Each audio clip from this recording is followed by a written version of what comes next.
At natagpuan nga namin ito malataylan na floating restaurant dito sa may Calauan, Laguna, na may mga higanting estatwa at napakagandang istruktura. Tayo na't pasukin ang isdaan dito sa Calauan, Laguna. Hello, Uncle. Nagtungo kami dito sa may Calauan. Sa daan pa nga lang ay mag-enjoy na kayo sa magagandang tanawin. Along main road nga lang ito, kaya sa daan pa lang ay makikita niyo na ang maglalakihang serena at isda na malatay landong babes.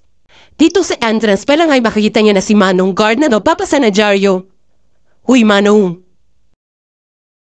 Cash payment nga lang pala dito kung sakaling kakain kayo, hindi available ang credit card at debit.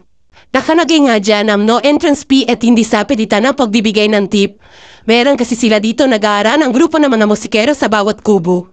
Madalas punuan dito tuwing Sabado at Linggo. Kaya weekday kami pumunta para di masyado matako.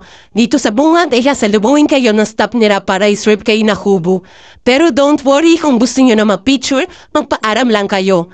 Ito ang kubo nila para sa gusto ng alfresco. Ito naman para sa gusto na naka-aircon habang kumakain. Pwede din kayo magrenta ng bike dito sa ating mga katutubo. Ito naman ay kung pumunta ka lang dito para magalis na stress, taksya po ang tawag dyan.